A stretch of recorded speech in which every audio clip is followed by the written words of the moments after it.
Hallelujah, praise the lord.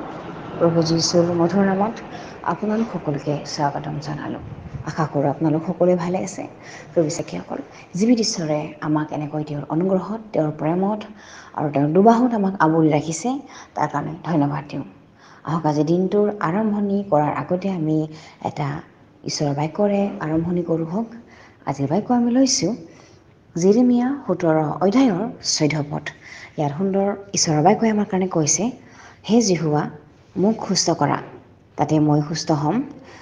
মোক ত্ৰাণ কৰা, তাতে মই পৰিত্ৰাণ পাম, কিয়নো তুমি মোৰ প্ৰশংসাৰ স্থল।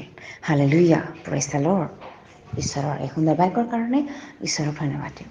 বিশ্বাসীসকল, ইয়াতে যিটো যেৰেমীয়া ভাৱবাদীৰ ওচৰত ঈশ্বৰৰ যিটো বাক্য আহিছিলে যে আমি সকলো সময়তে নিজতে ভৰসা কৰোঁ, আমি নিজৰ ওপৰতে ভৰসা কৰোঁ, আমি নিজৰ চিন্তাতে ব্যস্ত থাকোঁ। কিন্তু এনেকুৱা মানুহবিলাক যিহৰ পৰা একো নাপাব, শাপগ্ৰস্ত হ'ব। কিন্তু যিবিলাকে যিহক বিশ্বাসভূমি পাতে, যিবিলাকৰ বিশ্বাসভূমি জিহুৱা হয়, তেওঁবিলাকৰ প্ৰাৰ্থনাবিলাক ঈশ্বৰে শুনে। সেইকাৰণে ইয়াতে যিটো যেৰেমীয়াই ঈশ্বৰৰ আগত তেওঁ মিনতি কৰি আছে যে, হে যীহোৱা, মোক সুস্থ কৰা, তাতে মই সুস্থ হ'ম। মোক ত্ৰাণ কৰা, তাতে মই পৰিত্ৰাণ পাম, কিয়নো তুমি মোৰ প্ৰশংসাৰ স্থল। Hallelujah, praise the lord. প্ৰিয় বিশ্বাসীসকল, ইয়াতে যেৰেমীয়াই নিজৰ সুস্থতাৰ কাৰণে ঈশ্বৰৰ আগত নম্ৰ হৈ প্ৰাৰ্থনা কৰি আছিলে। তেওঁ এনেকৈ কয় যে যীহোৱাক তেওঁ সুস্থতাৰ বিচাৰি আছে। প্ৰিয় বিশ্বাসীসকল, আমিও এনেকুৱা প্ৰাৰ্থনা কৰিব লাগে যে তেওঁৱে আমাৰ সুস্থকাৰী ঈশ্বৰ হয়, তেওঁৱে আমাক আৰোগ্য কৰিব পাৰে। আমি তেওঁকে আমাৰ সুস্থতাটো খুজিব লাগে। আৰু যদি আমি তেওঁৰ হাতত আমাৰ সকলো সোধাই দিওঁ, তেওঁ আমাক সুস্থ কৰে। আৰু তেওঁ আমাৰ প্ৰশংসাৰ স্থল হয়। যেতিয়া আমি বেমাৰৰ পৰা সুস্থ হওঁ, বিপদৰ পৰা আৰু উদ্ধাৰ পাওঁ, তেতিয়া আমি তেওঁৰে নামটো প্ৰশংসা কৰোঁ। সেইকাৰণে যীহুৱাই আমাৰ কাৰণে প্ৰশংসাৰ স্থল হয়। সেইকাৰণে যেৰেমীয়াই ইয়াতে নিজকে কৈ আছে যে, হে যীহুৱা, মোক সুস্থ কৰা, মোক পৰিত্ৰাণ কৰা কৈ আছে, আৰু তুমি মোৰ প্ৰশংসাৰ স্থল। কিয়নো মানুহবোৰে তেওঁক বহুতো কথা কৈছিলে। তেওঁ ঈশ্বৰৰ ভাৱবাদী থকাৰ ফলতো, ঈশ্বৰৰ লগত লাগি থকাৰ ফলত মানুহবিলাকে তেওঁৰ অলপ দুৰৱস্থাৰ সময়তে মানুহবিলাকৰ তেওঁৰ ওপৰত তৎসাৰ ঠাট্টা নিন্দা কৰিছিলে। সেইকাৰণে তেওঁ বিনতি কৰি আছে যে তেওঁ ঈশ্বৰৰ আগত এই যাচনা কৰিছে যে সুস্থ হ'বৰ কাৰণে, যাতে যীহুৱাৰ নামটো মানুহবিলাকে যাতে পাহৰি নাযায়, যীহুৱাৰ নামটো যাতে মানুহবিলাকে লয়, যীহুৱাৰ নামটো যাতে গৌৰৱ কৰে, তাৰ কাৰণে তেওঁ ঈশ্বৰৰ পৰা সুস্থতা বিচাৰি আছে।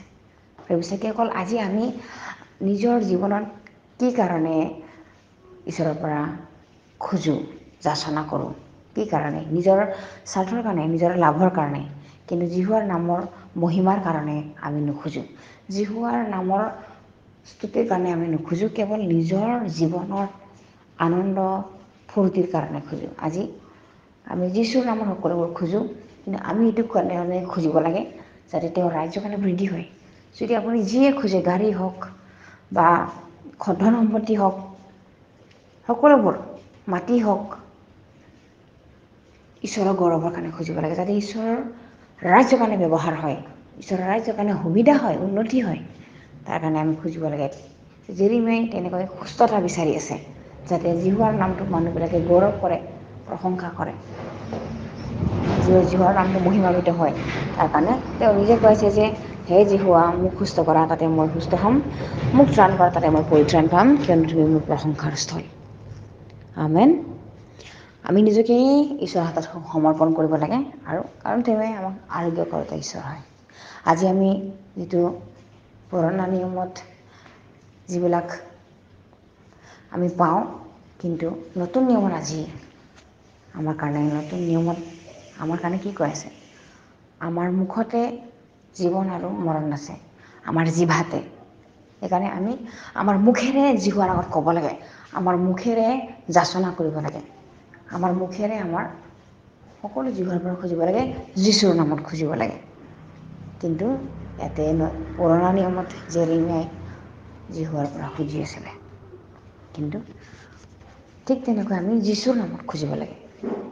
Hallelujah, praise the lord. মই বিশ্বাস কৰোঁ আজিৰ দিনটোত যিমানবিলাক আপোনালোকে যাচনা কৰে বা যিকোনো মহিমা কৰে, যাতে ঈশ্বৰ আপোনালোকৰ সংগী হওক, পবিত্ৰ আত্মাই আপোনালোকক চাওক, পৰিচালনা কৰক। তাৰ কাৰণে আহক আমি একেলগে প্ৰাৰ্থনা কৰোঁ। ধন্যবাদ প্ৰভু, তুমি ধন্যবাদ সুন্দৰ বাক্যৰ কাৰণে। প্ৰভু তুমি আমাৰ ঢাল হয়, তুমি আমাৰ ৰক্ষক হয়। প্ৰভু তুমি দয়ালু, তুমি কৃপালু, তুমি আমাৰ সুস্থকৰ ঈশ্বৰ হয়। ধন্যবাদ প্ৰভু, তোমাৰ গৌৰৱৰ কাৰণে যাতে আমাৰ ওপৰত তুমি কাৰ্য কৰা, তোমাৰ মহিমাৰ কাৰণে যাতে আমি কাম কৰিব পাৰোঁ। প্ৰভু তুমি তোমাৰ আত্মা আমাৰ ওপৰত পঠাই দিয়া। ধন্যবাদ প্ৰভু। এই সকলো যাচনা প্ৰাৰ্থনা ত্ৰাণকৰ্তা জীৱিত নাছাৰুতীয় প্ৰভু যীশু খ্ৰীষ্টৰ নামত অৰ্পণ কৰিছোঁ। আমেন। Praise the lord.